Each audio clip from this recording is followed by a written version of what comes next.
Last week on Gleeboot, the New Directions went to nationals. They sang Paradise by the Dashboard Lights. Unique sang Pinball Wizard. And then the New Directions won nationals, became national champs, and celebrated with Tongue Tied. And that's what you missed on Gleeboot. Also, Emma rewarded Will with sex. Please no. And that's really what you missed on Gleeboot. I love that addition because, yeah, we cannot forget that he was awarded with sex. My man's a winner and deserves to be treated like one. Gross. Cue the scene where then if that's the case, dump Gatorade on him and send him to Disney World. So today we're here for the first episode of Glee that I never saw until I watched it for this podcast. Oh my God, crazy. It's brand new for all of us, basically, now. So you haven't really watched any of season 4 at all? No, I've seen clips, but I haven't watched an episode. Okay, yeah.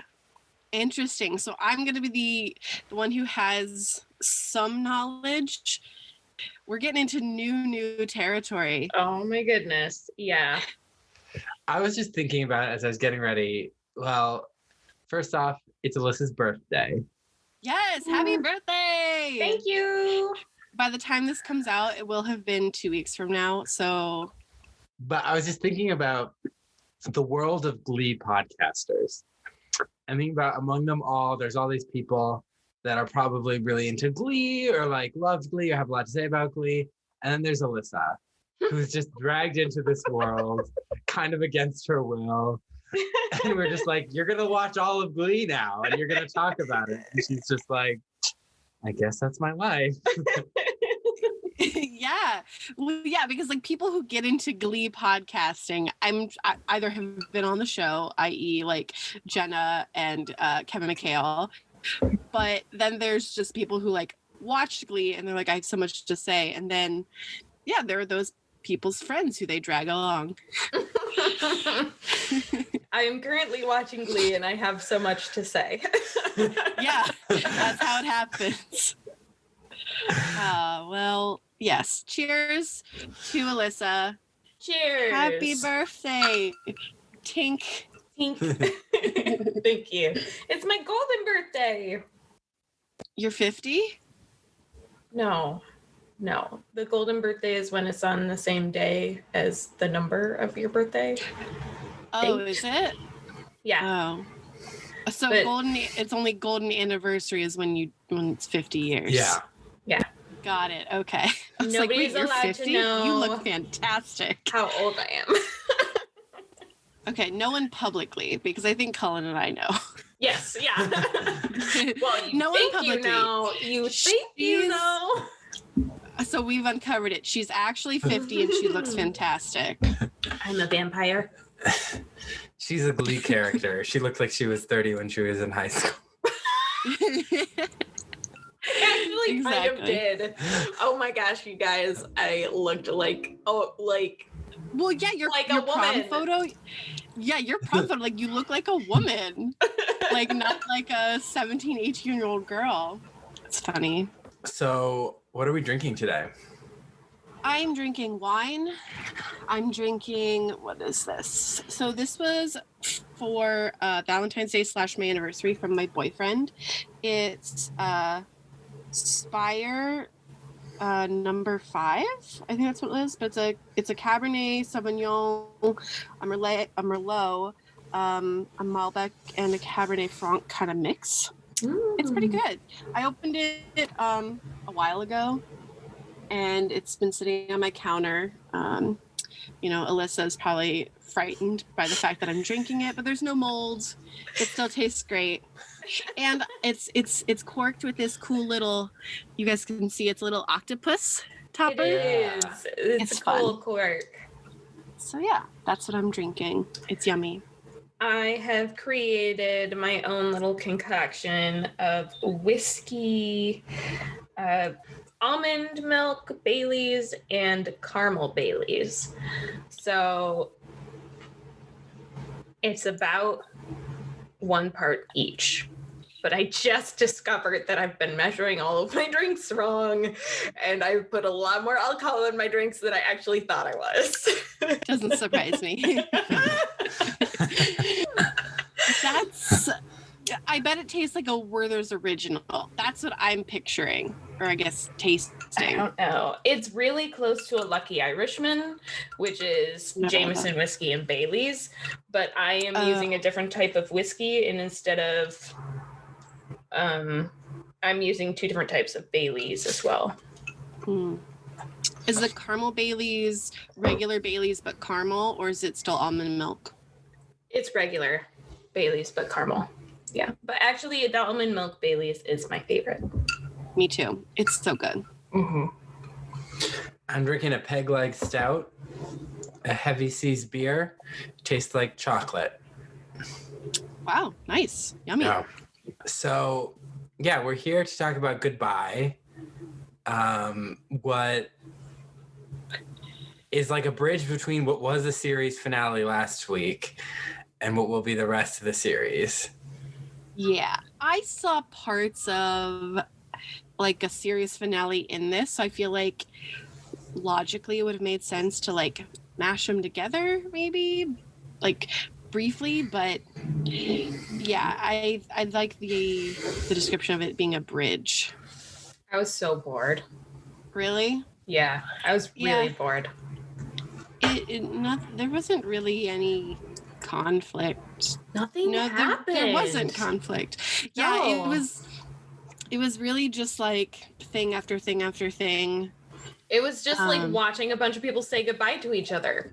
That's Who exactly wants what to it was. watch that? Nobody wants to watch that.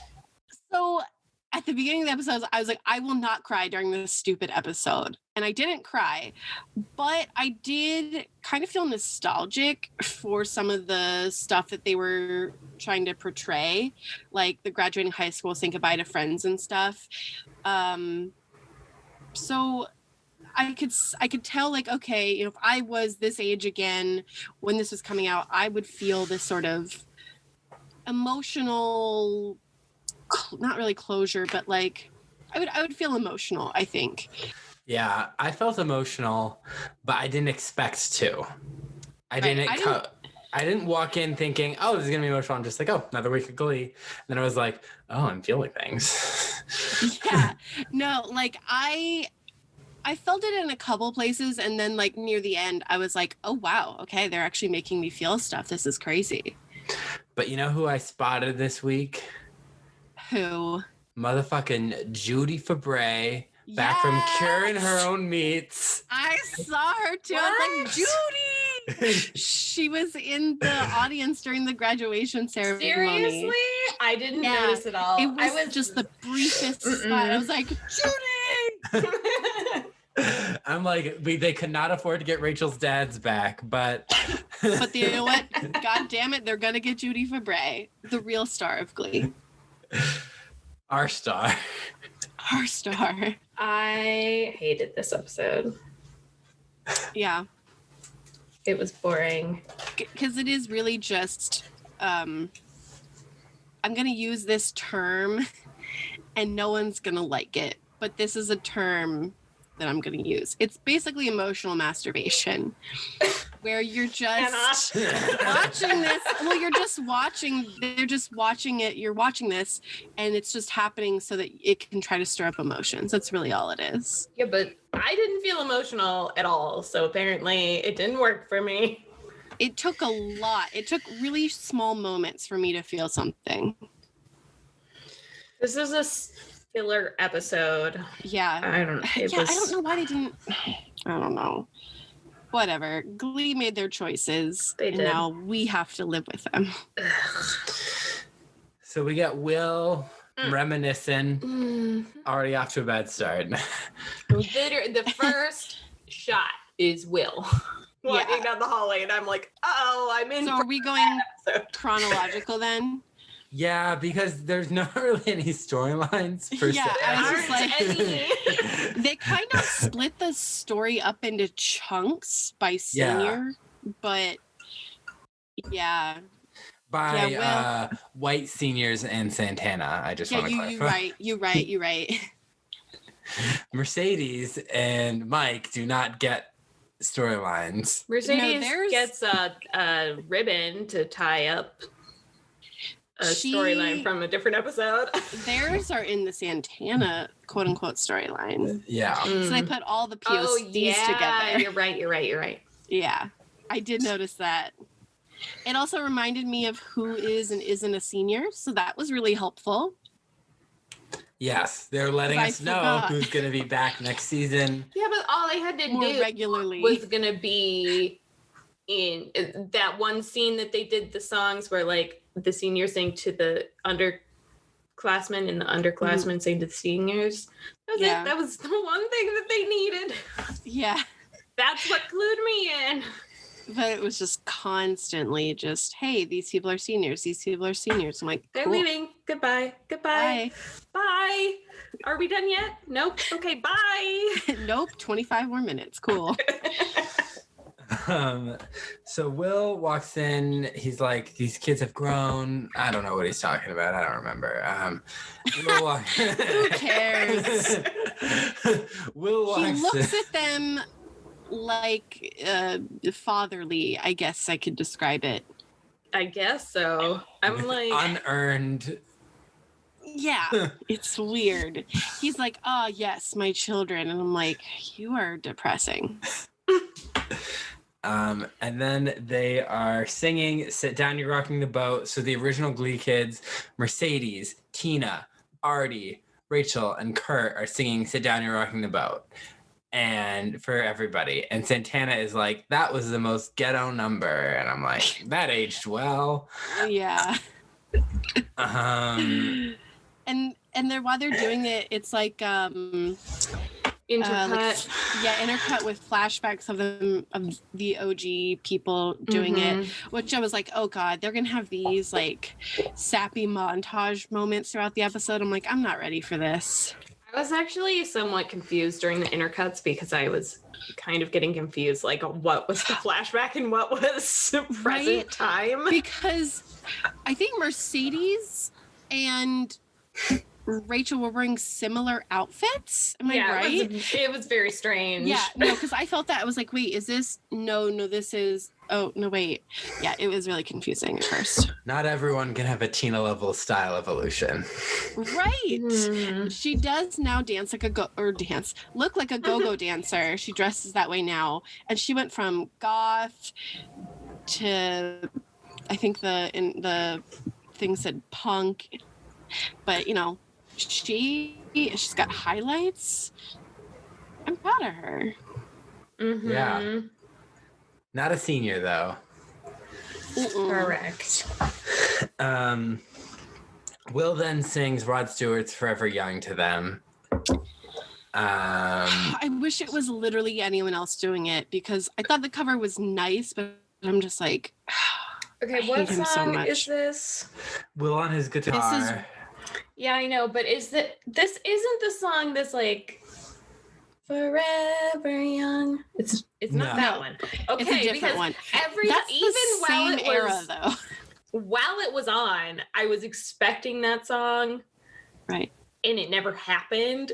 And I my brain didn't soak in whatever song it was that he sang, just as it didn't happen. So that song is in my brain in the place of whatever song you say. Yeah. It was hard to tell what this song was at first. It really took until he got to the chorus. I'm like, oh, but it still didn't really sound like the actual song. I don't know. This is one of those acoustic covers where the actual music part, it's a little lacking. Mm-hmm. I like this song. I did not care for Will's cover. I agree. He was about to sing and Quinn was like, please tell me you're gonna rap. And I was like, out of character line. Did she draw a short straw? Why did they make her say that? Yeah. Because the correct line would be, God, no, please don't rap. Yeah, exactly. He's like, oh, you're not that lucky. Ha ha ha.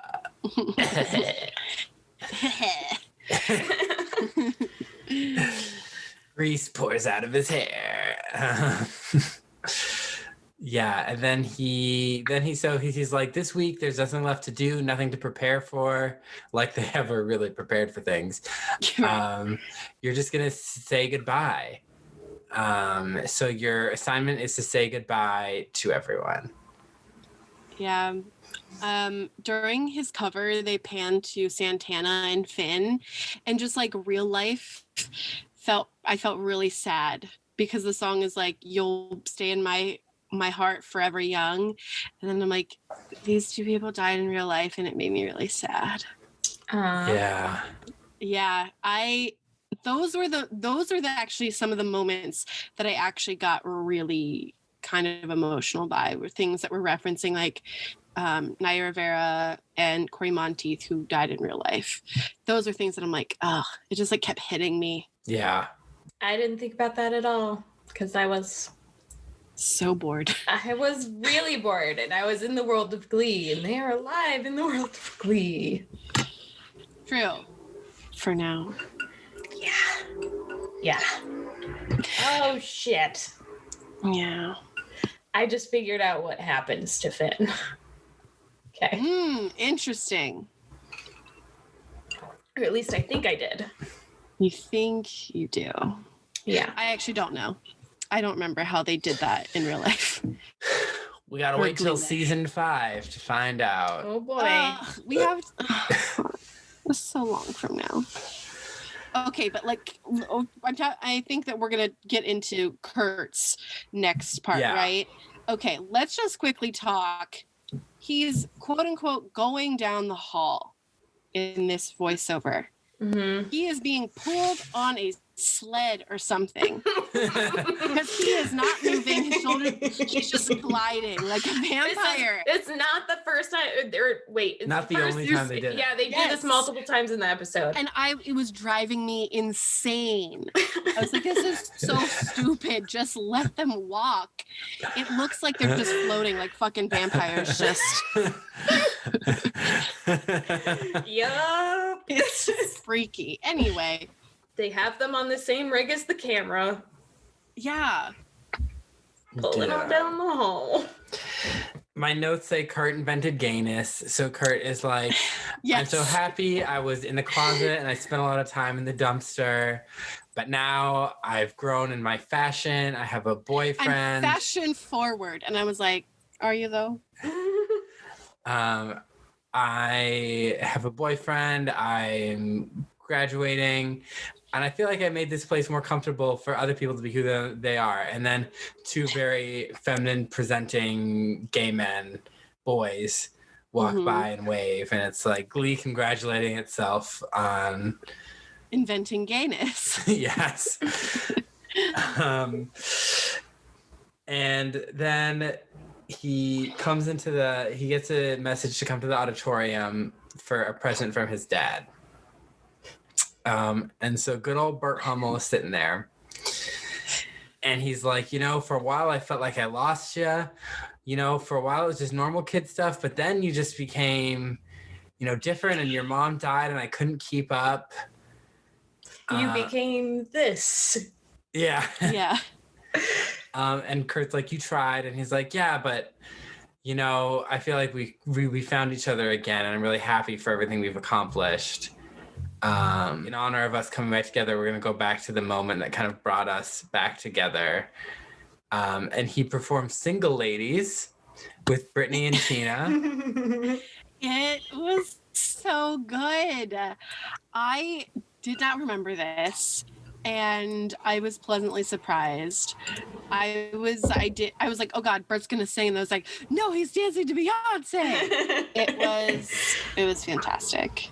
I was entertained by this. Bert is not the most Brittany fantastic. Yes. So it's literally the OG group. They do the thing where they intercut again with Kurt's first performance, quote unquote. Yeah. In his basement with Tina and Brittany. And Bert's struggling. He's struggling hard, but it's adorable. It's so cute because also like it looks like the actor is having fun too with it. Yeah. So that was, but it didn't look like he was in pain. He was just like he would mess up and he was like, but like in a fun way. Yeah. He just like went with it. He even put on the glove, and Kurt was like, oh God. He's like, shut up. I'm going to do this. Take your present. I was like, I love it. Yeah, this whole scene was great because it's a tribute to a dynamic that we've loved throughout the show. One of the best written relationships. And it's a good payoff, and it reminds us of really how far we've come, because when you think of how his relationship was with Bert back in that episode, like we didn't really know Bert. Right. And they didn't have this great relationship. Of how he was going to react. Yeah. And it challenged our stereotypes about someone who's like him, you know, being a bit more on the masculine side, you know, a bit more gruff looking, and Yeah. So it was great. And then we have a Blurt scene. He has a scene with Blaine. And he's like, Blaine's like, can we talk about this? And Kurt's like, can't we just have 2 more days of blissful ignorance? And Blaine's like, no. Like, you're going to New York. Like, long distance is hard. And Kurt's like, I want to be like every old person in a nursing home talking on and on about their high school first love. Except mine, I want you to be right there with me. Yeah, because Blaine was like, we know how hard long distance is. We saw The Notebook. And I was like, oh my God. I thought it was a cute enough scene.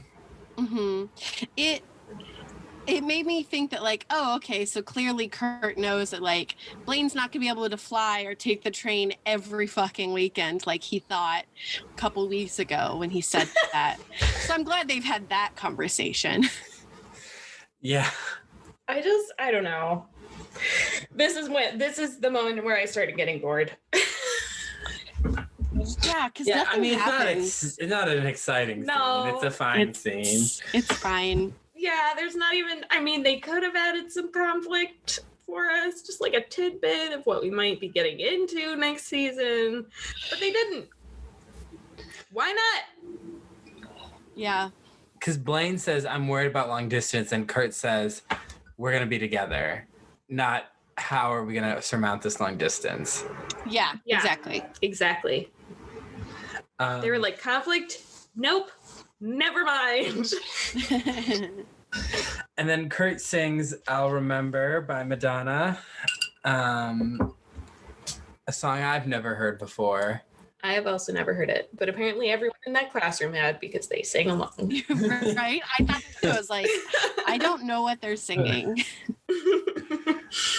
Yeah. And then Finn, Kurt, and Rachel all agree to open their acceptance letters together. Virtual.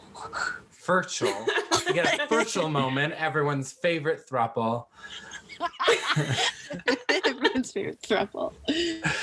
And Rachel's like, our letters should be arriving this week. Let's make a pact to open them together in the choir room, because this episode needs some level of drama. And then they did a 3-way pinky swear. Yeah, which I didn't know was possible. Let's do it, guys. Let's try. We did it. Oh, okay. Alyssa put her other hand in there so I can. Thanks. I feel represented.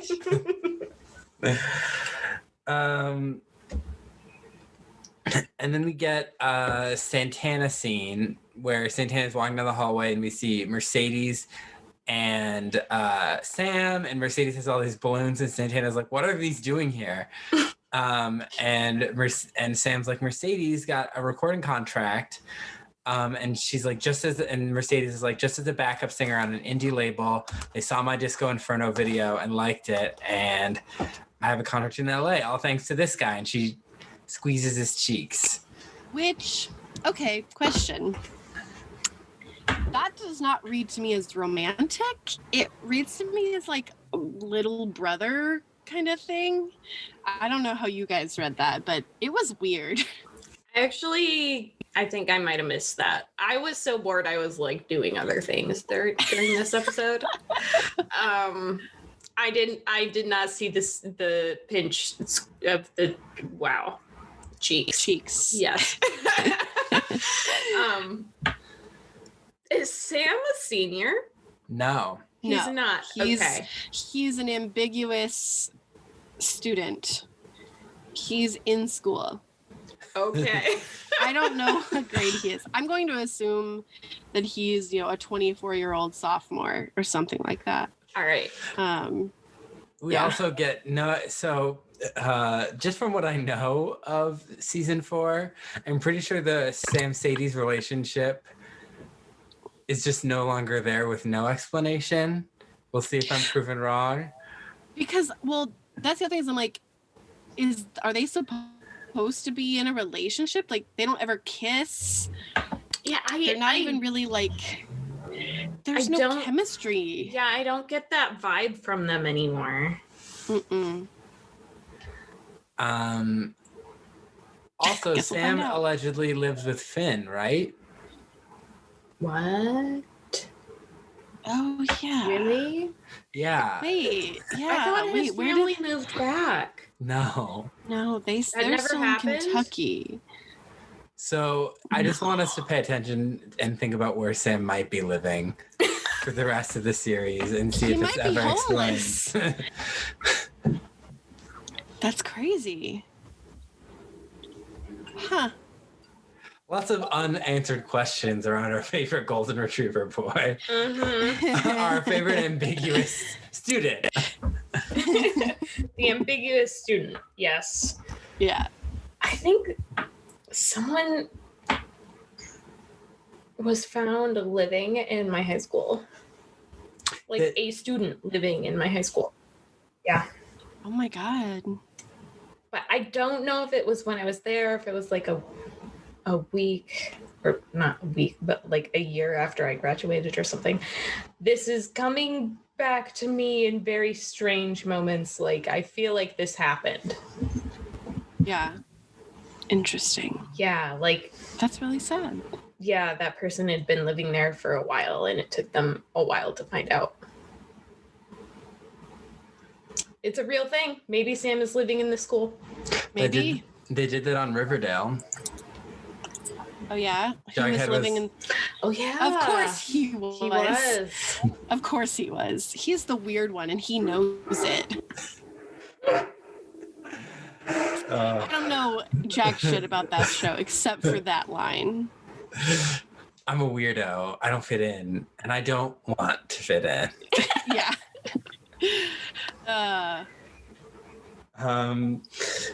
So then they're like, oh, did you hear what happened to Mike? Then it cuts to Santana talking to Mike and Tina, and Mike got accepted to the Chicago Joffrey School of Ballet. Which is huge. Yeah. I had no idea what he was talking about. I figured it was a big dance school, but I really had no clue. Yeah. And Tina's like, you must be excited to ditch that Cheerios uniform and get a Louisville, Kentucky uniform. Santana's like, oh, yeah. And then she's like, I'm just as talented as Boy Chang or Mercedes. And, like, I'm going to Kentucky. I'm a star. I should be going to, like, New York. She has a full ride scholarship. I don't understand what her problem is. That's a good point, because I think they don't ever explore what it is she actually wants. And people who go to college and are cheerleaders can still pursue acting and theater or singing. Some of them even do go on to be professional performers, especially because of that experience they've had. So I agree. I think that going for a full ride cheerleading scholarship is still a great way to be a performer. Isn't Louisville like a huge cheerleading school too? Like, that's what they're known for. Yeah, I think that's why, like, because Sue was the one who submitted her application for her. This is just problematic in the way that it's written, because obviously the way that cheerleading is being looked at in this context is that it's not as good as what everybody else is doing. And that's a big problem. It takes a lot of work. It is a sport. It's a very dangerous sport, and it takes intense amount of concentration and athletic ability, and kudos to anyone who does it. It's both artistic performance and a sport. Mm-hmm. And like, you can't say that for football. Like,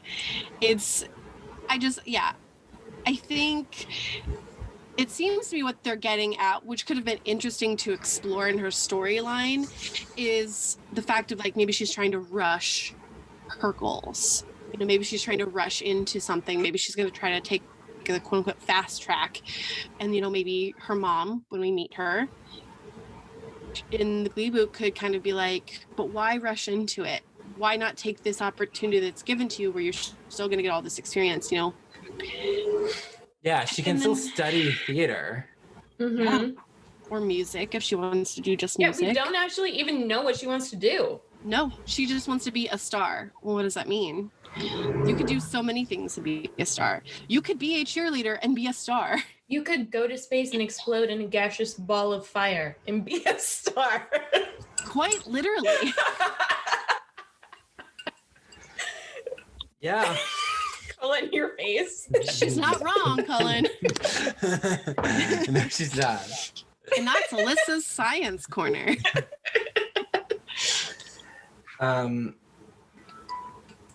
And so then we get a dinner scene with Santana's mom. Who is Gloria Estefan? Yeah. I saw Gloria Estefan's name come up. I was like, she's in this episode? I had no idea she was Santana's mom. I was so excited. Yeah. A big actress for a small role. Yeah, like a really small role. Mm-hmm. I don't know, maybe we'll see her again. But yeah. Also, it made me think of how Santana made that joke a while back saying something like Lima Sound Machine, which was a reference to Miami Sound Machine, in which Gloria Estefan was the singer of Miami Sound Machine. So I was just like, they're bringing it back. That's cute. And so she's at dinner with her mom and Brittany at Breadsticks. And she's like, I don't know if I want to go to Louisville. And her mom's like, you have a full ride scholarship. Like, you'd be the first in our family to go to college. New York will be there in 4 years. Mm-hmm. So she does kind of say, like, essentially, like, no need to rush kind of thing. Yeah. Yeah. And this is the first time we're meeting her, right? Yes. Mm-hmm. We've never met her before. We meet her at dinner with Brittany. They are openly a couple, and she's totally supportive. Like, yeah. And she's like, I wish Abuela was that way. And she's like, well, you don't want people in your life who don't support your dreams. And I'm like, that's a pretty casual way to be like, yeah, my mother disowned you. Yeah, just be like, just say fuck off, grandma. No, like, yeah, that's kind of a simplification. Yeah. Especially for something as like intense as that. It's not like no, I don't want you to go for theater. I want you to go for science. Yeah. I was trying to think of a single science and I couldn't. Yeah, like, that's different than like her grandmother doesn't like her because she's gay kind of thing. I did love the part where her mom was like, you know, it's like the I should have known story. And it was like, but I love that she went for Halloween as Uncle Jesse and she grew out a mullet to do it. I was like, that's amazing. Yeah, that was pretty funny. And then she's like, oh, Brittany, you got into Purdue University. And Brittany's like, actually, no, just the chicken factory. But I will not be graduating this year. And Santana's like, what? This is the first I'm hearing of this. And she's like, I have a 0.0 GPA. Like, what do you think was going to happen? Like, yeah. I was like, well, and also like, how is she student body president? How is she still a cheerleader? How? And she's like, yeah, so I'll just be staying another year. And then Santana's like, well, maybe if Brittany's staying in Lima, I'll stay in Lima too. I love that Brittany said she's going to be the first two-term school class president. And I was like, oh, that's not really a record you want to have. This was the first time that the show's dealt with what Brittany's doing after graduation. Yeah. She was just ignored all those other times people were wondering about what they were doing. They mentioned the chicken factory a couple episodes ago, but this is literally like more realistic. Like, yeah, she's not really going anywhere at all, actually. So people spent all this time trying to help Puck pass a test, but no one gave a fuck about Brittany. I didn't even put that together. Holy shit. I feel like they should have been giving a fuck about Brittany like in 3rd grade. Yeah, at least. Yeah, when she started showing signs. My question is how she got to high school. Yeah, how did she pass every grade? It was just like, did they just push her along because they were like, how is she a senior? Bad? Yeah. She should probably, if she still writes in crayon and she's that bad of a speller, she has a lot of emotional intelligence. We said this, but like, she doesn't have like some of the basic knowledge. Yeah, I don't know. This is what happens when you have a character like Brittany who's supposed to be a completely one-off joke character, and then they end up in a major relationship in the show, and suddenly you need to take a facet of them seriously. And then they're like, well, she can't graduate. Like, when she was supposed to be like dumb cheerleader number 1. Right. Well, the other thing, so this is a realism problem this is one of the realism problems I have with the show, is in order to actually graduate from a school in Ohio, at least at this time, you had to pass the Ohio graduation test, which you took in like 11th grade, I think. It was to make sure you had all the basic knowledge before, moving on in your life. It was a standardized test. So if Puck didn't pass that, he would have had to go through and take it again, or whatever those steps are. Same with Brittany. Like, there would have been other signs to be like, yeah, no, you're not graduating. So it's just like, I don't know. It is kind of weird that like they definitely didn't take Brittany seriously, probably because the show doesn't really ever take her seriously. But Puck is being taken seriously for some reason. It's also, I think they're getting tired of the character of Puck and they're ready to graduate him. And Brittany's fun to have around. Yes. Yeah. That's true. And that's probably why they purposefully made her not graduate, even instead of coming up with like I have a 0.3 grade average. But, on Purdue's scale, that's a 4.0. Like, I don't know. Like, they could have come up with something like that. But also, like, if next season they're also going to focus on, the underclassmen who become seniors or whatever, and the Glee Club, they want to keep her around. So they're like, this is the easiest place to put her. Yeah. Keep her in the school.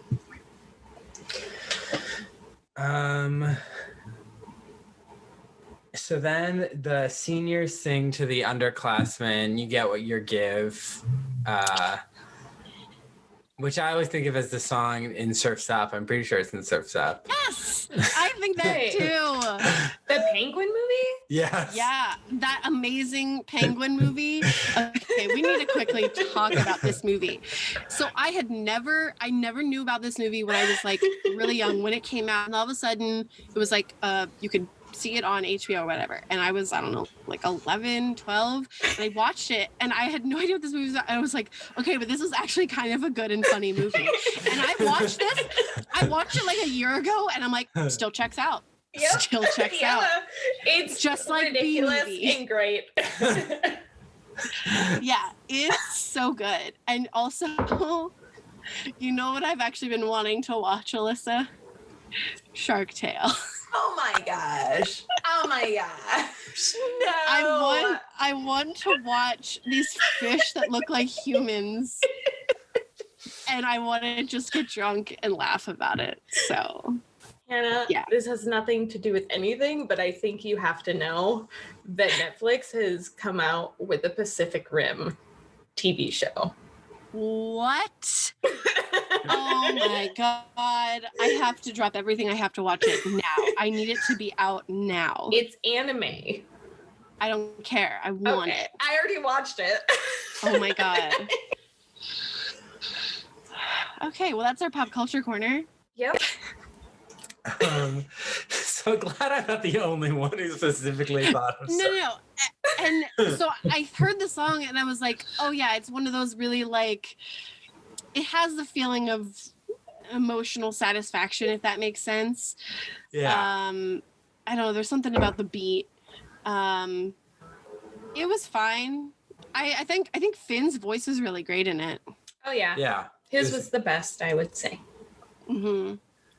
Everyone hugged and sang to each other, and I was bored again. They put everyone in the middle and they like hovered around them like vultures. That was cool. Musical vultures. yeah, it was cute. Is this where Santana like rubs Shu's head for luck? What? Did you guys see him? Like she like they were going around in the circle, I think, and she like goes up and like rubs his hair. I was assuming it was for luck. But yeah, you didn't see that? I did not notice that at all. Did you see that, Cullen? It sounds familiar. Yeah, it was disturbing. Her hair and hands are gonna be so greasy. I know. She probably like goes like this and they just stick together. So then Rachel and Finn are talking about wedding chairs. I was like, oh God, more Finchel toxicity. Can't wait. And she's like, you look at the nicer chairs and you just want them. And Finn's like, they're $20 more. That'll like add up. It's like $100 or something. And she's like, I compromised on the food and the venue. And he's like, maybe you're compromising on your husband. And she's like, since when was I the one who was settling? And I'm like, I don't want to have this conversation, Rachel. I don't. And then we get Finn walking down the hallway, talking about how he's like, I like had a great high school career. I won a football national championship. I won a Glee Club national championship. Wait, they didn't win a football national championship, or conference did they? championship. Oh, yeah. State. Okay, yeah. State, yeah. God, when was that? When was the last time we saw football? That was the Thriller / Heads Will Roll mashup episode. That was state? That was so just a long random ago. game. That was so long ago. Yeah, it was. Yeah. Season 2, baby. Hannah's favorite episode. You know, okay, so now that we're in like the last episode of the season, I just have to quickly say that the other day I was thinking like, oh my God, yeah, like season 3, wow, it feels like we've done more seasons. And then I had to be reminded myself that the Shelby Puck Quinn crazy stuff was earlier this season. And I was like, this was in the same goddamn year? What? Yeah, I fucked myself up with that thought, that's for sure. I couldn't believe it. When I was, I had to put Shelby because doing like a list of faculty when I was doing the season ballot. And I was like, oh yeah, Shelby was the character. Oh my God. I Anyway. think we're just also used to shorter seasons of television now. Oh, yeah. Yeah. So like 22 episodes is just so long. It's and too so much. happened. It's too much. So then, but Finn's like, yeah, I didn't accidentally get a girl pregnant, actually. I'm really happy. And I think I nailed my Inside the Actors Studio audition. And then we flash to his audition. The actual guy who runs the Actors Studio, and he's on the show Inside the Actors Studio. And this guy is like, I was moved by, your story or whatever. I want you to know that if we accept you, you would be a crazy exception kind of thing to our program. And then it's like, okay, let's have you do your dramatic monologue. And then it cuts away.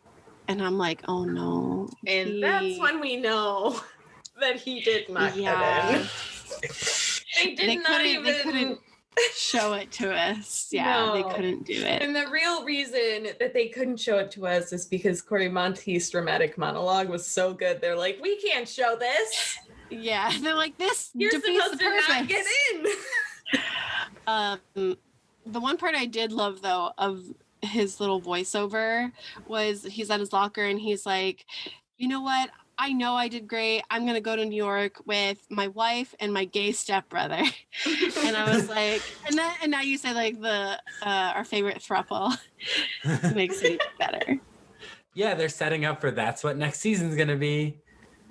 You know, that's what they're trying to have us think. Then we get a scene that fills me with rage. Oh, yeah. Burning rage. Yup. So he walks the into... moment I have been waiting for. Yeah, we talked about this last week. Yeah.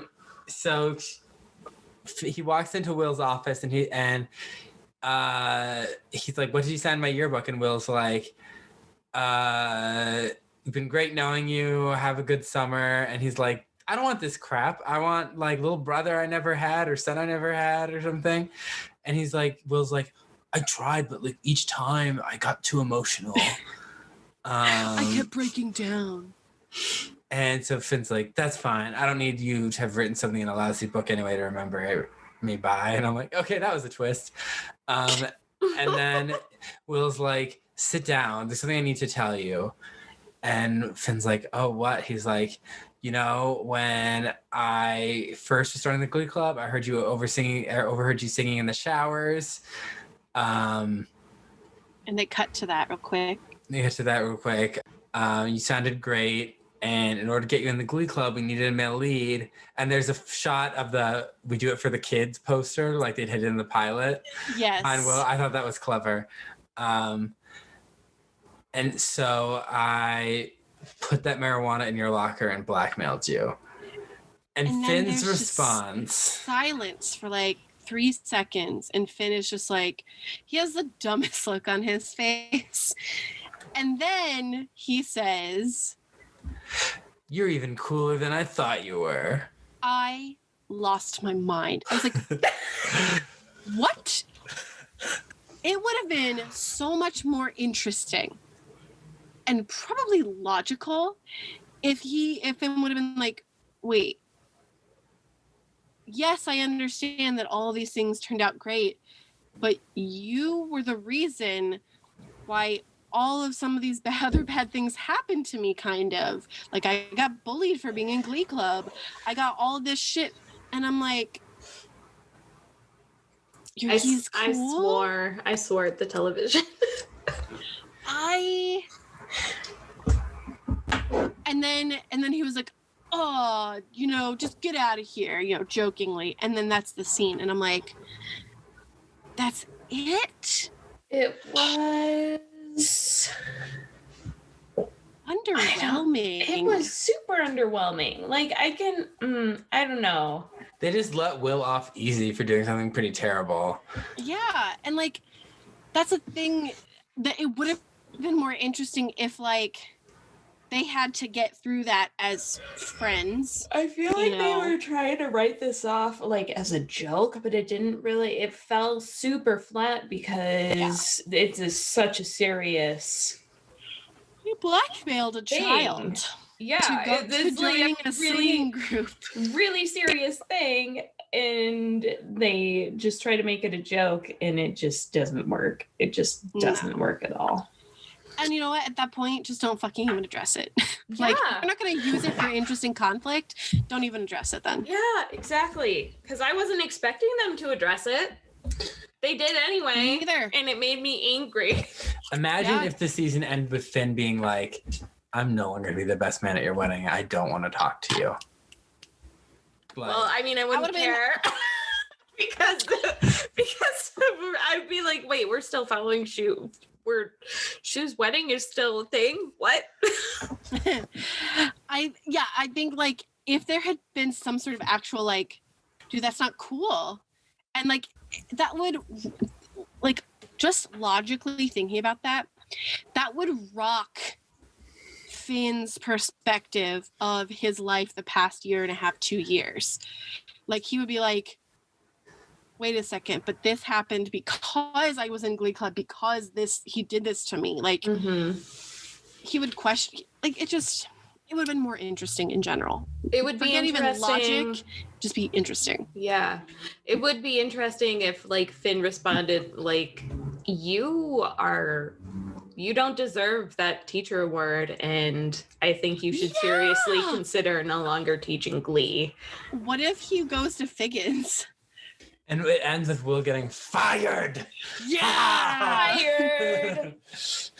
But no, that's a really good point. That's a really good point. I forgot that he even won that teacher award, because he did, that was last episode? Yeah. For whatever reason he won. Yes. What if Coach Roz Washington was the coach of the Glee Club next season? Wait a second. Hold on. Something I didn't even... Did we even talk about this last week, where he won that teacher award after he literally gave up his position teaching Spanish because he couldn't speak Spanish? Yeah, we talked about that a little bit. But that just like hit me again. He got it in the same year that he had to abdicate his role because he didn't speak Spanish. Yeah, no. Yeah. Will just fails upward for 6 seasons. We have to watch it. Oh, God. Yeah. I wonder, is failing upward like an actual thing that you can do? Sounds like white male privilege. Yeah, I guess. Yeah. Okay. That's depressing. And then, so we get a scene with another one of our favorite characters, Carol. Love her. Carol and Finn, and Finn's like, I feel like I tried everything I could to get his dishonorable discharge changed, and his mom's just like, sweetie, you did everything you could. Like, he made his choices, and the army has rules, and you're not responsible for either of those. Yeah. And he's like, I should have done more, and how is being an actor gonna, honor him? And he walks off. I felt like really bad for Finn at this point, because I was like, you're totally missing the point of life in general and legacies. So I hope that you figure that out soon. Yeah, because he's like he was a hero. He did so many great things in Kuwait when he was on the service, and yeah, he is sort of, I guess, discrediting his own dreams or, pursuits that he wants to do for being like, well, my dad did all these things. It's... Yeah. What is it he said? Like, I feel like I'm not living up to him or something like that. How is that honoring him? How is that honoring him? Yeah, I don't know. Like, I feel like honoring him would be doing your life what to the you fullest. want. Yeah, exactly. Yeah, it's a sad scene. And then the underclassmen sing. They're like, we'd like to dedicate this performance to someone who made Glee Club possible, Finn. And I'm like, what? I love Finn more than the next guy. But I was like, he does not deserve this. This is the same season he outed Santana. Yeah. Oh, yeah. Also, oh my God, we didn't even talk about. So when Kurt did his song, he said, this is dedicated to the men of the group. What did he say? He said, you never saw me for what makes us different. And I'm like, yeah, they did. Yeah, they did. They had to grow into not thinking like that. So what are you talking about? They they had Blaine hang out with them, but they never had Kurt hang out with them. Exactly. And so it makes no sense. And many a time they didn't want to be in like a group project with him because he was too gay, too feminine. And it's like, that's a fucking lie. Like maybe they grew to not see you that way all the time, but they still did and they still do. And then this stuff, Finn, is it just because he's a leader? Like, if anything, it should be dedicated to Rachel, Mercedes, Artie, Tina, and Kurt. That's who that song should go to. The 5 OGs. Yeah. Yeah, probably. Yeah. Mm-hmm. They're just like, you made us cool, you made us popular, and blah, blah, blah. And you took that's what words it comes for down us. to. You made us cool. And so they sing In My Life, another pretty bore song. Yeah. Honestly, I don't remember any of these songs because they're all so boring. Yeah. And then we get Quinn's thing. Quinn is happy to go out on top with all her amazing friends from Glee Club. This is another moment we're floating down the hallway with Quinn, who's not walking. So weird. Why did you do this? But she is worried about Puck. Oh, here's another infuriating scene. So she gets Rachel a pass to New Haven. Yeah. She has we get a Fayberry scene. Shout out to Brittany. She gets a pass for Quinn gets Rachel a pass to New Haven, like a bus pass. So she's like, people talk about staying in touch, but I wanted to do something concrete, like take action so we can stay in touch. And Rachel's like, I still can't believe that we're friends. It's actually this really sweet moment because that's a really sweet thing to do in a really concrete way to try and like, let's maintain this relationship.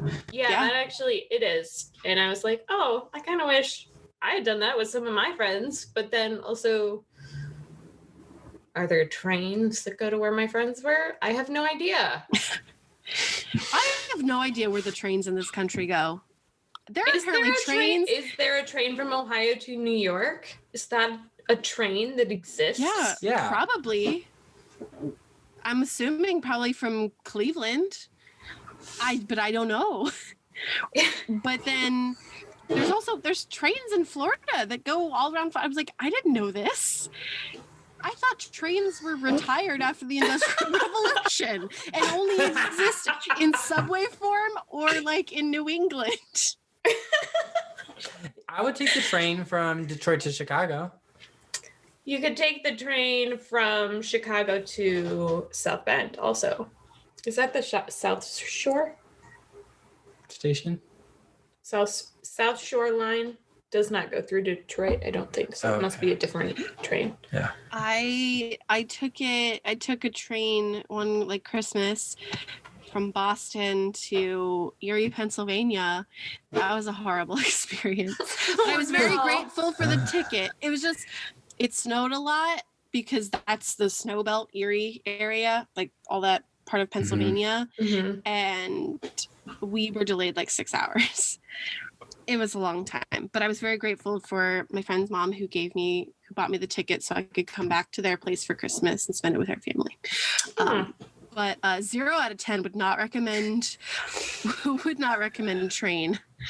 It makes me wonder, like, could I take a train from LA to Florida? Florida was not on my list, but now it is. Yeah, Thank you. You probably could. It would suck. How many days would that take? It'd be a couple days. Yeah, 2.5. That's my guess. Oh boy, train travel. How did people survive more than 70 years ago? I don't understand. It always baffles me. Anyway, that's your history corner. So yeah, and then Quinn is like, I'm not happy. I'm not a supporter of teen weddings, but I think you and Finn are perfect and meant to be. And then Rachel's like, I always felt that way about you and Puck. And I'm like, Rachel, you are like, not a good friend. On what planet? On what planet? That's not ever happening. Please, no. And then... And she's and like, then it's happening. Yeah. And you can't stop it. And so, like, forget about Joe. Right, aren't they dating? I don't know what happened. I thought they were. I thought they were too. She sits on his lap at one point. Because they were pretty cute together. And he's just like super nice. He's definitely better than Puck. Yeah. Yeah. So, and I'm like, Rachel, you are a bad friend. And she's like, Puck was at his best when he was with you. And I'm like, when were they ever officially together? And by best, you mean what? Yeah, exactly. Like, also, you don't want to be the person who, like, that person is only their best when they're with you. Like, you want them to be a good person in general. Yeah. Like, you don't want to be the reason that they're a good human being. That's a lot of pressure and very, very fickle line. Mm-hmm. And then we get an infuriating scene that I call Kiss and Steady. Gross. So we're in Quinn's room. I'm pretty sure every time we go to Quinn's room, it's a different set. Yes. Because this one doesn't have a fireplace. Yeah, it does not have a fireplace. So, like, just to get it, it just drives me crazy, the lack of continuity. So Rachel's room is more or less the same every time. Yeah. And so they're in this pink room and she's helping him study. And he's like, I can't, my brain's like a roach motel. Things check in, but they don't check out. And she's like, you got this. You can do this. And he's like, why do you care about me? I'm a loser. She's like, you're not a loser. You are my first. And that means something. And I'm like, you mean he raped you? Exactly. He took advantage of you. He got you drunk. He literally used your self-esteem issues because you literally said earlier, I was feeling fat that day. And he took advantage of you by getting you drunk. Like, fuck that. Yeah. Not only that, but like you'd like to think that your first means something, but oftentimes that's really just not the case. Yeah. It's just, love no. to see the stats on how many people's first was actually like really like a thing. Yeah. Also, Roach Motel where things check in and don't check out. What is this? Is this Isn't like that a saying? I don't think it's a saying. I think he's using the idea of a roach motel, which being in Florida, I had to learn what that was. Okay, what is it? What's a roach motel? So a roach motel is a roach trap that basically they get attracted to all the stickiness and then they die inside the trap. So they check in, but they don't check out. Okay, so no one would know what that is in Ohio. I feel like only if you had a roach problem, and I think that really happens in cities and in places where it's really dirty. So, yeah, I feel like some people would, but others wouldn't, and it's just a weird saying in general. I'm gonna say also, probably not in rural Lima. I also just don't understand that, like, if the information checks in but doesn't check out, isn't that a good thing? Does it mean it's sticking in there? It's in there, but he can't get it out. He can't so then write he it. needs a different saying. I don't know. I don't get it. And then Quinn kisses him. Well, he first pulls away. He's like, whoa, wait, what are you doing? And something happens in that kiss. Yeah, that was a weird moment where I think they were trying to garner sympathy for him. Right. And it just didn't really work. No, it was weird. It didn't. And then Puck is walking down the hall and he's like, funny thing about a kiss, with the right person, it can bring you back to life. And I'm like, what am I watching? Bad Once Upon a Time? Well, this was like a weird moment where, like, they always, like, someone's got a chipper step, and they're like, oh, you got laid, didn't you? Yeah. But it was like the high school version of that, I guess. So, yes. Oh, you got kissed, didn't you? Yeah. Yeah, no, I see that. I was not impressed. Yeah. And then, so we get a scene with Roz and Sue. Coach Roz Washington is like, they're talking. She's like, you got the Cheerios back, or Sue's like, you smell like chlorine, so you must be back to the pool where you belong. And she's like, Roz makes more jokes about Sue being old and having an old baby. Vampire baby. Like dusty boobs. Yes. Yeah. You better bottle feed it because it'll suck on those nipples or something. Oh, that didn't make any sense, but yeah. It's because vampire teeth will punch holes in those your dusty tits. Yeah, it was Yeah. Yeah, and it's like, yep, more of this. And then she's like, we may never get along, but we both can agree the school is run by an idiot for a principal. And I was like, and I'm like, no one's arguing with you there. Took you this long to figure it out? And they're like, let's take down Figgins together. So Principal Figgy Fig is going down in season 4. Apparently. Mm-hmm. And, unless they decide to scrap that upon writing season 4 and they're like, you know what? No, let's not do this. Never mind. Yeah. So that's what Sue's going to be up to. And then when Roz leaves, Quinn walks in and she's like, hey, I'm returning my uniform. And Sue is like, actually, keep it. I'm retiring this uniform. And Sue's like, you know, I used to think you reminded me of a young Sue Sylvester. Yes. Question. Didn't they just have this almost nearly exactly same conversation like 4 episodes ago? Yes. Yeah. Thank you. I thought I was going insane. I did too. I was like, wait, this seems really familiar. The only thing that's different is toward the end where she's like, oh, you're going to do great things, and they hug. That's like the only difference. Well, I particularly liked the part where Sue says, but you're a little less evil. Yes. It was like, oh, that's very self-aware. Yeah. It was the same scene. It was so cute though when they hugged and Quinn's like, I'm gonna miss you, and she's like, you're gonna do great things. They both like start crying. Mm-hmm. And Sue's like, when she's like, I'm gonna miss you, Sue's like, I doubt that. She's like, I don't see how that's possible.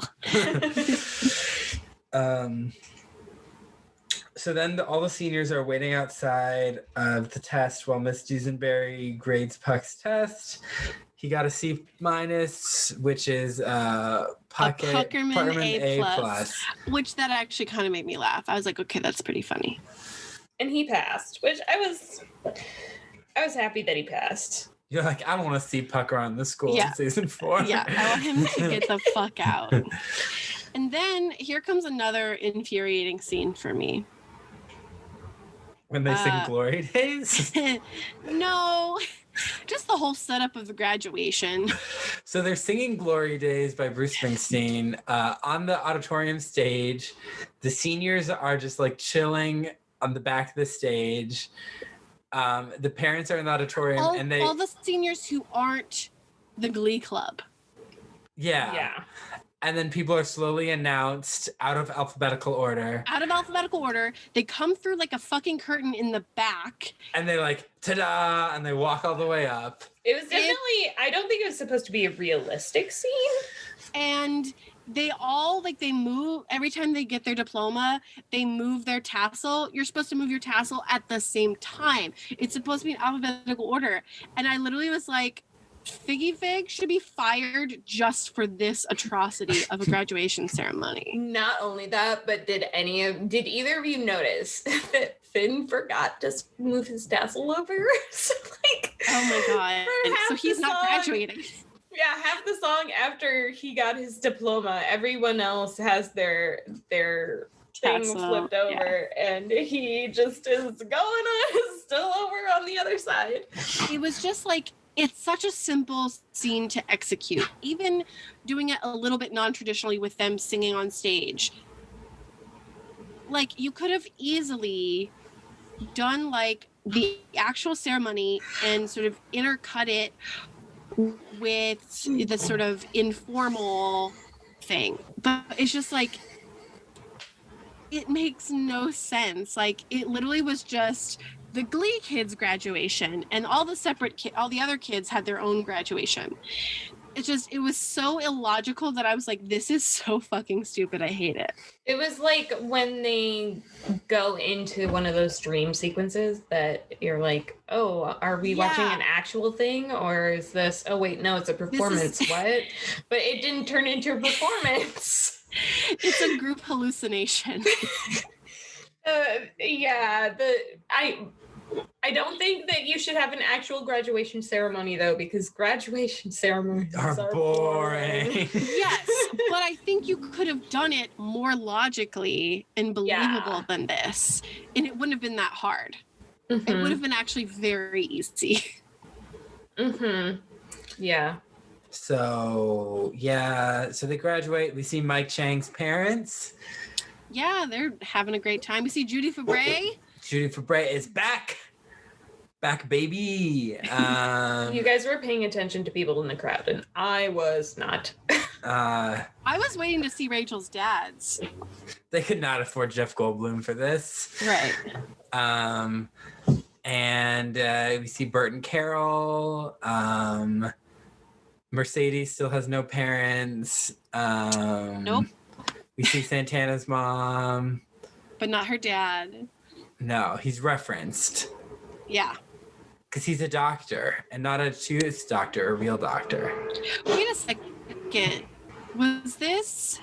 Okay, yeah. Okay, never mind. We get the scene with her mom later. I was like, wait a second. They clean out their lockers after graduation? Yeah. That doesn't make sense. Nope. It does. You graduate and you're not allowed back in that school. Yeah, your last day of class is like what? We had our last day of class like a week and a half, 2 weeks before we graduated. Yeah, at least. Yeah. Mine might have been like a full month. Yeah, because our last day of class was like early May and we didn't graduate until like the 20-something. So we had like 2 full weeks off. It's fucking awesome. God, I miss being in school sometimes. Take a drink. It makes like a wine. Yep. So they graduate. And then we get a scene with Rachel, Kurt, and Finn. Ferchel. In the auditorium, opening their acceptance letters. In the choir room. The choir room. The place where it happened. The room where it happens. Which will be covered in the Gleeboot. I rewatched Hamilton last night with my mom. It was really good. It's so good. Now I want to watch it again. Anyway, that's our Hamilton corner. And so Finn opens his first. He does not get in. Big surprise. So, quick question. When you guys got your acceptance letters, did they come in small envelopes like that? Or did you get like big envelopes of shit? I don't remember. I think big envelopes of shit. I got That's both. what I got too. I got both. Yeah, see, that's what I was wondering. I was like, okay, maybe it was just the schools that I got into gave you like your acceptance letter with all your like welcome stuff. So yeah, I wanted to clarify that because that seems kind of weird. I was like, honey, if you got a thin letter, you didn't get in. But then I was like, oh, okay, maybe that was just me. I think it just depends on the school. Kurt opens his letter and the gold lame pants didn't work. He did not get in. Nope. I actually thought he was going to be like waitlisted or something. Yeah. And then Rachel opens her letter. She got in. Of course she did. Because she gets everything she wants. If I was Kurt, I'd be so salty and I probably would not have been her friend anymore. Yeah, honestly, like... Yeah. I don't think I could do it. Like, mentally, emotionally, I just wouldn't be able to handle it. Yeah. She blew her audition. She hounded the lady to get another chance after, so she blew it and then she tried to restart and she blew it again. She hounded the lady. Then when that lady finally showed up and saw her perform, never got confirmation that was like her official second chance. Like, we never got confirmation of that from last week. And then she gets in. If I was Kurt, I would be like, I'd be pissed. Are you kidding me? Yeah, because he took a risk and he did a really great performance. He nailed his audition. Yeah. This is so unfair. It's was very, very, harassing very unfair. someone. Yeah. Like, yeah. So I would have been pissed, and I would have been like, "I'm sorry, I can't deal with this." Person than I. Yeah. His strength is unrealistic. So then, after all of this, Rachel is unpacking her locker, and she decides that she's going to defer Nyada a year to help Finn and Kurt work on their applications so they can all go to New York together. Rachel's deferring for a year to help out these plebs. I mean, deferment, like, you don't have to re-audition or anything, right? You just start like... No, I don't think so. Yeah, so you just... It's not a bad idea, actually. But she's saying, so, like, I can help my friends. But, like, what if... what if they don't even get it the next year? Yeah. You know? Then you wasted your time. You've wasted all your good acting years, because you only have so many. 365 days gone to waste. Exactly. Yeah. So she's like, I'm just going to stay in Lima. And then, because she's like, I had a dream high school career. I'm marrying the quarterback of the football team. I'm prom queen. Yeah. Yeah. It's just... And oh, God, I'm so done with her. Yeah. Well... got at least another season with her, right? And then Santana is at her unpacking her locker, and she's just throwing stuff away. And her mom's like, "You don't want to keep any of this?" And she's like, "I don't think having a keepsake of someone means I don't have to visit them," which I thought was an interesting way to express herself. Yeah, that's not what I would have said. Yeah, it's an interesting way to look at it. This is all junk. Yeah, exactly. This picture of Rachel, trash. Yeah. No one needs to remember our so emotional performance during Whitney Week. Exactly. And then her mom is like, I have this envelope. This is supposed to be for your college fund. I've been saving my pennies and my refunds and everything. And Santana's like, but I have a full scholarship. And then her mom's like, use it to go to New York. Hold on. Let's take a moment here and acknowledge how much was in that envelope, because we know it, at least it's enough to buy a Lexus, because she asks her mom why she is not driving a Lexus. Okay, let's see. Price of Lexus 2012. So let's see. A 2012 Lexus RX, $39,000. A fully loaded one would be $58,000. But also, like, if she was saving for a college fund, yeah, I mean, something over $20,000. That's but also, insane. You don't just give That's that, an insane amount of money. Give that check to an 18-year-old. You put it in a joint bank account for them. Yeah, that was a lot of trust coming from her mom. Like, maybe too much. Yeah, I would not trust Santana that much. No, and but also like... She gets the money, and she's like, oh, well, I have a full scholarship. And her mom's like, well, if you would have told me that when you were 2, I would have bought more shoes. I was like, that's cute. Yeah. This is them setting up that Santana her status is up in the air for next season. She's not going off straight to school. So we'll see what Santana does. Well, apparently she's going to be going to New York, ? Because her mom said to use that money to go to New York, ? And she actually does say, you know, I trust you, Santana. You know, she trusts her daughter to pursue her dreams, which that says a lot about Santana that I don't think we've ever seen. You know, like, I don't think I would trust any of these kids with anything more than $50. So that's accurate. So I think Well, yeah, because I mean, think about what Rachel and Finn did last Christmas or this Christmas. That was this Christmas episode where they did the gift of the Magi thing. She bought him an iPod. He bought her something. You know, he bought an engagement ring with all the money he saved up. Well, first he bought her those a pig. Children. Yes, and she's like, "I'm a vegan." Yeah. And so then Finn is picking up Rachel for the wedding. And she's like, my dad's acting super weird about it, but I don't care. I'm happy we're getting married. And she's like, are you sure we're going the right way? He's like, yep. Then he takes her to the train station. He's like, you're on the train to New York. You're going to check out dorms with your dads. You're going to be spending the next 4 years of your life there, and you've never even been there. And she's like, what? And then he's like... It was a good impression. And then he's like, we're not going to get married. I love you. And because I love you, I need you to go to New York and follow your dreams. You can't be held back by me. She's like, I'll follow you anywhere. And he's like, Fort Benning, Georgia. Yeah. And this is where she really breaks down. Because she realizes he's like, joining the army. What? Yeah. She's like, that's insane. I can't believe you're doing this. You're joining the army. And he's like, I have to, save my dad's legacy.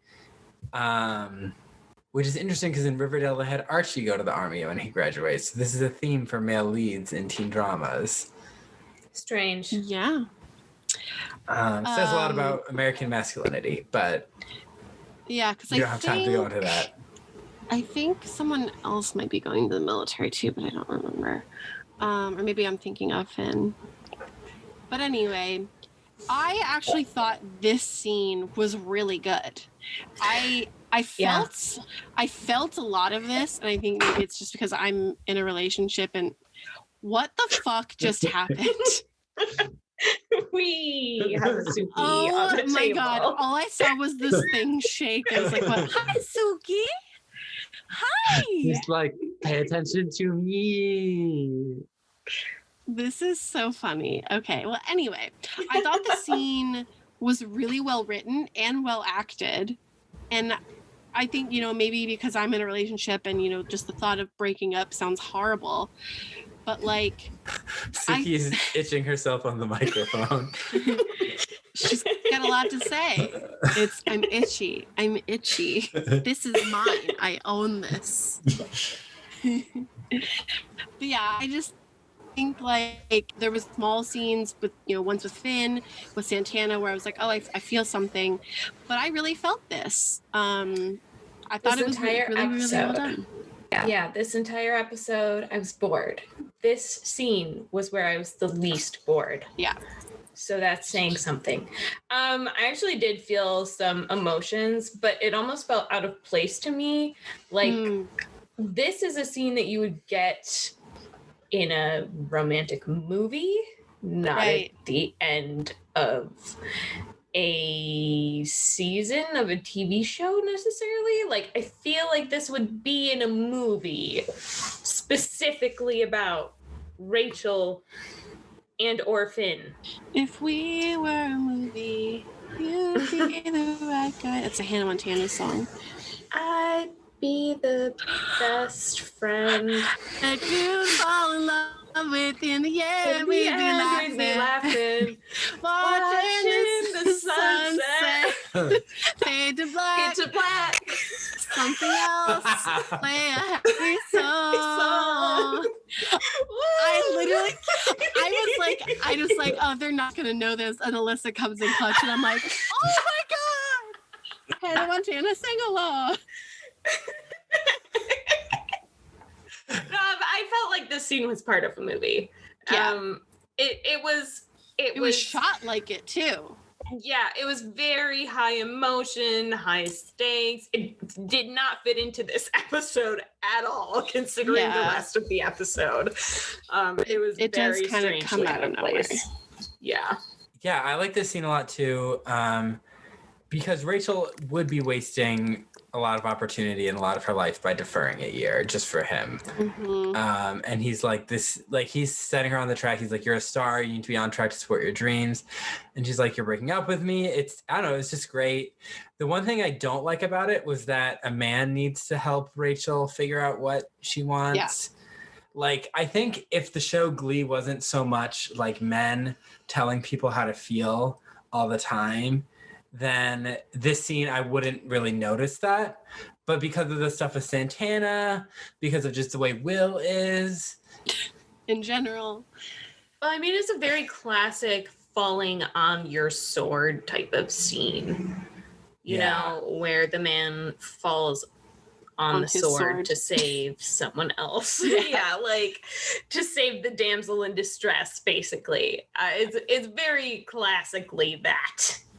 How I kind of read this was that Finn was sort of coming to terms with the fact that it is a bit true that she's settling for him, and because you know, she quite literally is going to defer to help him, and so he says, you know, I'm setting you free, which I kind of feel like, you know, it is kind of that like sacrificial type of thing, and it's also like kind of self-deprecating for him, but it also does kind of make me upset that like I think Rachel's just so idealistic that she just thinks everything can work, she can make it all work, but she needed, like Colin's right, like she kind of needed him to tell her like, no, it's okay, like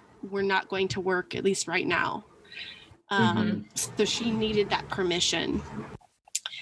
Because yeah, like when he said earlier, you know, maybe you're settling for your husband, and I'm like, I don't know. Because he also was like, are you 100% sure? And she's like, well, no one's 100% sure. He's like, I am. I'm 100% sure that you're a star or whatever. But like, I kind of wish they had focused on, are you 100% sure about getting married? You know, about being with me forever and ever. Like, I feel like it would have made more sense if they kind of focused on that. Because I guess they break up, right? Yeah. Well, it's kind of vague. Because he's like, maybe to sometime in the future. And yeah, it's like they're taking a break, but maybe they're not breaking up.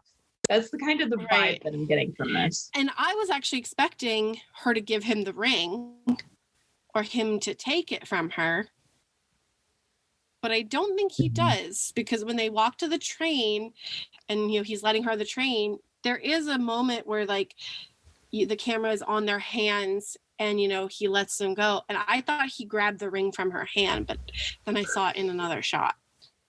So she still has the engagement ring. But, you know, besides all of this sappy stuff, there's a very important part that I want to get to in this, you know, letting her get on the train segment. So let's finish this up. So he gets out of the car, they get out of the car, and then Will and Emma and the Glee Club are waiting at the train station. They're all hugging and saying goodbye. And there's a scene where she's hugging Will, and I'm like, imagine if I didn't hate Will so much, how this could be like such a nice teacher-student moment. Right. Like that we've been through all this with these two characters. But instead, I'm just like... Do you remember that time she was obsessed with him and was in love with him? Oh, why did you bring that up? I never forget. The most important thing for me in this moment was the Blaine lobster sweater. Did you see this? No. What? Oh my God.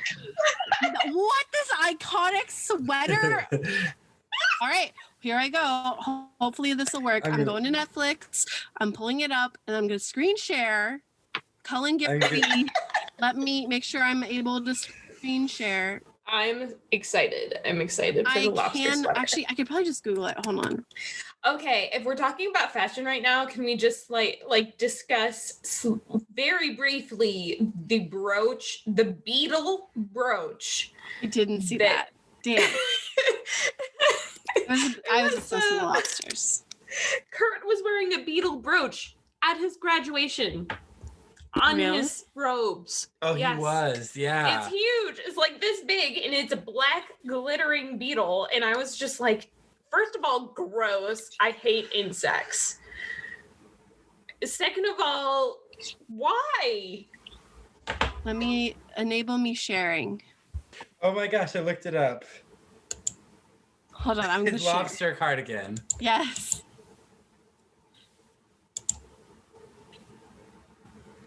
Okay, he should be good now. Cool. Here we go.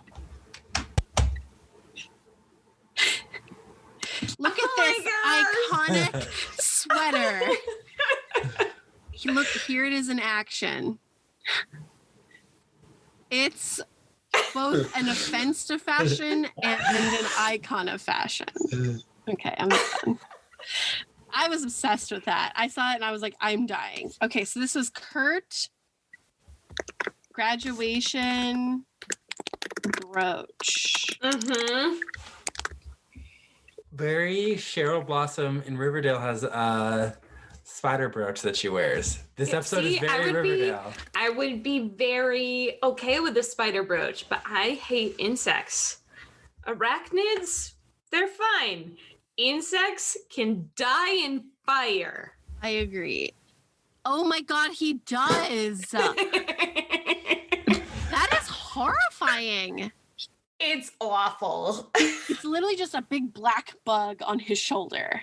Yup. That's disgusting. He looks like some sort of sorcerer, and that's his familiar or something. Maybe he is. Maybe it is. Season 4. And Kurt's a sorcerer. He didn't get into Miata, so he went to Hogwarts instead. It's in the Gleeboot.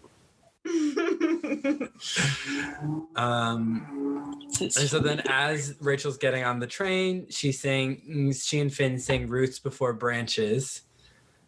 And then yet another song that I don't know that is boring. Yeah, what is that from? I looked it up when I watched the episode. Roots Before Branches. The first thing that comes up is Glee. But it's by a song called Room for Two. A band Room for Two. So it's not a Glee original. That's really weird because like the first thing that comes up is Glee. It says Song Roots by Before... Glee Class. Yeah. But Roots Before Branches, album by Room for Two. Song by Room for Two. Weird. So someone in the Glee writers room was like, we got to get this song. Everyone was like, why? It's like, I love it.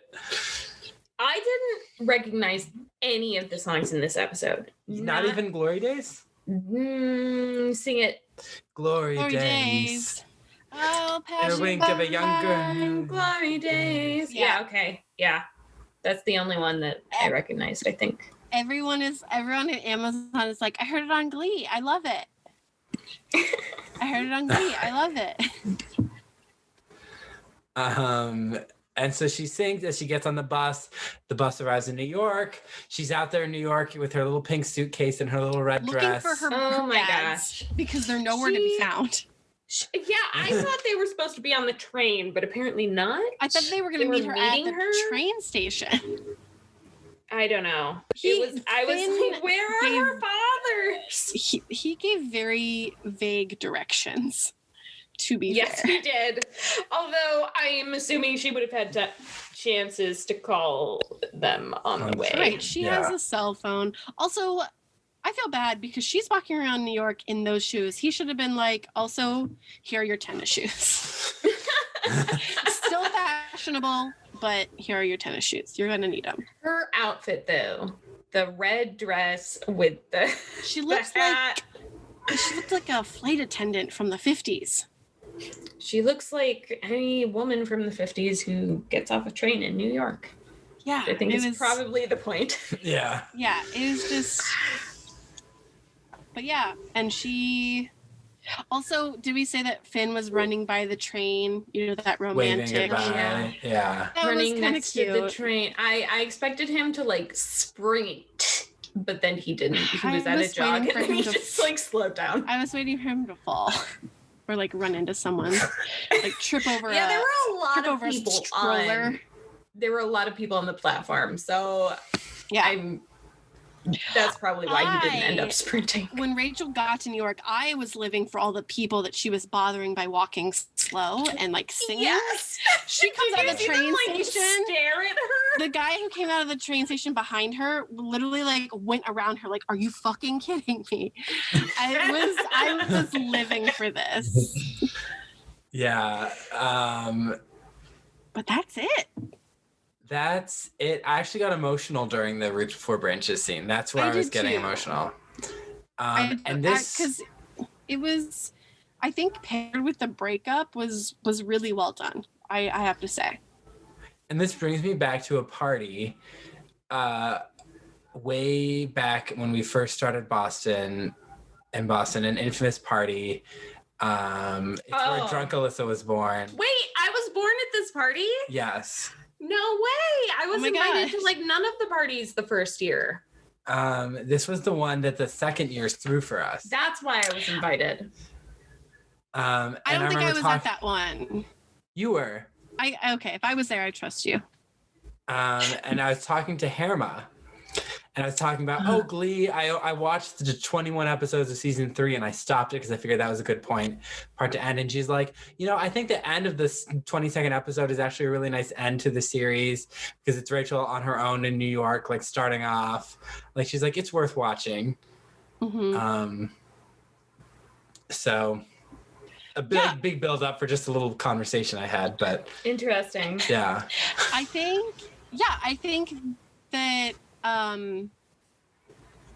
I still think this, with a couple of tweaks, it would have been a really satisfying ending for the series. Yeah. As satisfying as it can be, I guess. I still think Nationals was fine ending. I don't need anything else. I don't care about the rest of their lives. Well, Rachel she's the female protagonist. She's supposed to be the protagonist. So I guess like you could combine Nationals, a quick little graduation, and then this. She goes off to New York, breaks up with Finn to do so. That's it. It's also the show finally acknowledging that Will is not our protagonist at this point anymore, and now it is Rachel. Right. Mm-hmm. Which is a slow transition from if you watch the first few episodes of season 1 to now. Will has just only diminished in importance. So that's the end of Glee season 3. Dun dun dun. I still can't believe that all that Shelby Quinn Puck stuff was still this season. I can't believe it.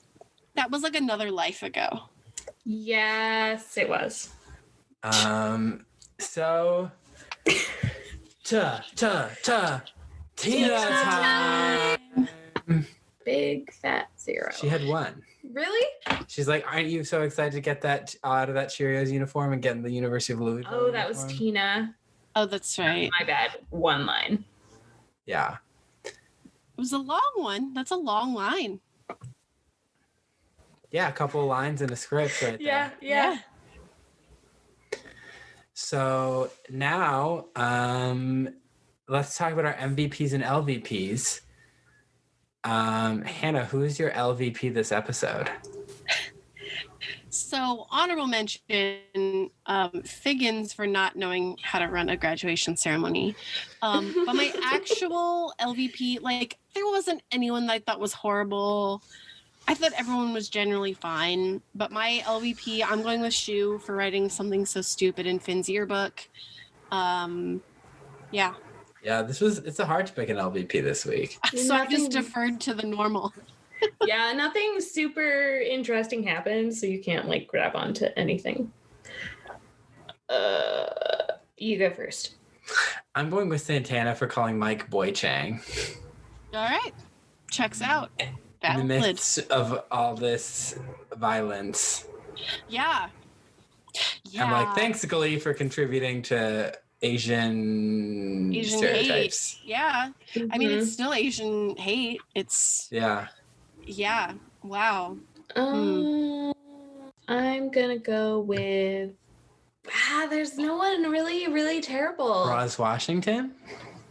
I mean, she didn't really do anything. She's teaming up with Sue now. Rachel's hat.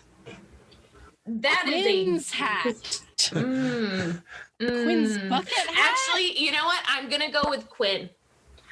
Because she kissed Puck. Yeah, I agree. Second that. And yeah.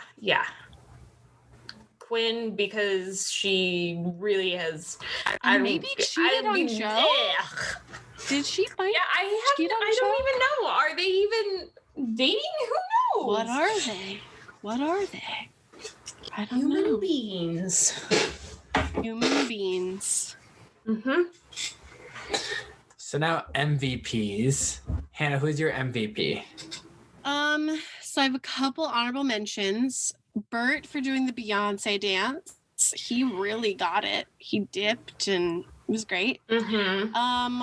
Also, I'm doing an honorable mention for Santana's mom. Did we ever get her name? Maribel.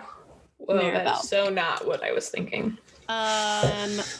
In general, just for being Gloria Estefan, being played by her, and then also for being super supportive of Santana just in general, of her sexuality, trusting her to make her own choices, and, you know, giving her a sort of a starting fund for being like, you're going off onto your adventure that is life.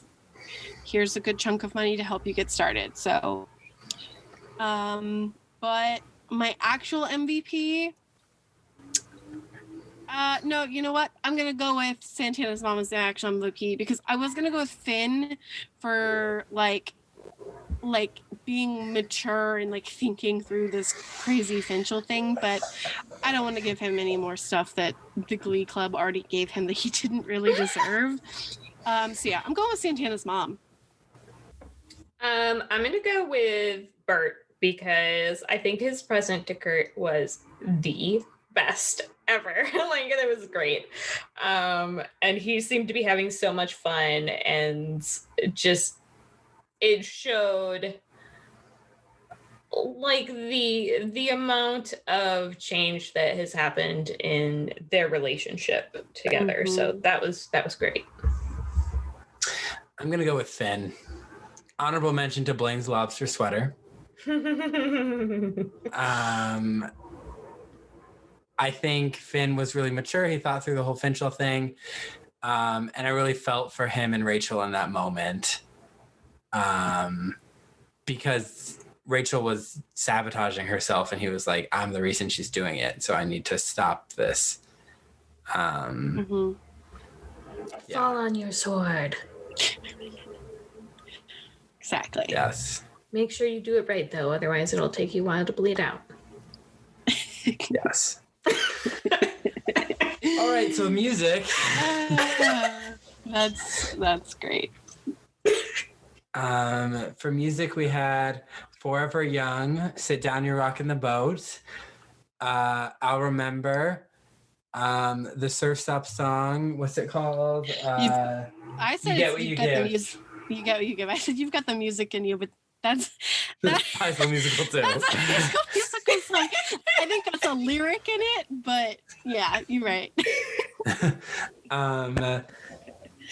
In My Life, Glory Days, and not to be confused with In My Life from Les Mis, correct? Yes, not to be confused. Because I started singing that in my head. And then Roots Before Branches. I went with Kurt's song. For the worst song, I'd never heard it. I didn't like it. Yeah. I'm gonna go with All the Songs. Wow, hot take. Even the Surf's Up song? I remember Surf's Up, but I don't remember that song. You gotta watch that movie again. Yeah, I do, actually. It's so good. Yeah, so I really didn't like any of them. Yeah, except for one, which I will not reveal until the most valuable song. That's actually pretty crazy that, like, I agree. A lot of these songs were really very boring. Mm-hmm. For the season finale to be this boring, that's not good. It doesn't make me want to keep watching. Yeah, and I think that's what a lot of people did. A lot of people stopped watching after this episode. I feel like, so once we get into season 4, I feel like you guys will agree with me that, like, you can maybe as like a loyal watcher get through maybe the first 2 or 3 episodes, and then you're like, what the fuck am I watching? So I'm so excited to see where this is going. I'm excited. I have a couple things in my mind that have stuck with me that I am so excited to freak out with you guys about. I'm so excited, actually. So my least favorite song was Kurt's song. I'll remember. Now, favorite songs. Not You've Got the Music in You. It's You Get What You Give. I don't remember who sings the actual song, but I do like the actual song. I like this cover. I thought Finn's vocals were fantastic, and it was like, this was his kind of song. Yeah. I'm gonna go with Glory Days because that's the only one that I remember. That's valid. And that's the one surprise that didn't make it on the list for least valuable song, or least the one that I didn't like the most. Yeah. What? Yep.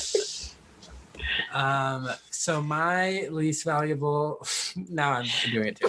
So my favorite song was Roots Before Branches. It made me emotional. I liked it as an end thing. And it did what sometimes songs in Glee forget to do, was carry the story along. Yes, I agree. Yeah, it makes sense for Rachel and the situation that she now finds herself in. Yeah. Holy crap, guys. That's season 3. We did it. Almost a total wrap. Next week, we've got the hot special ballot episode.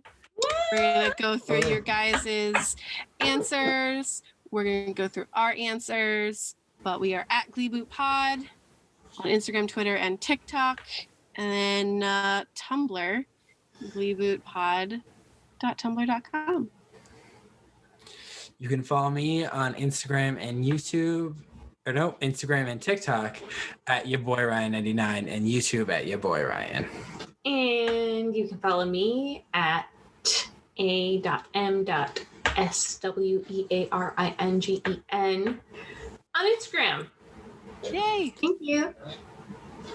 Tune in next week for the ballot episode. Yay! Yeah. Bye. Bye. Bye. Gleeboot.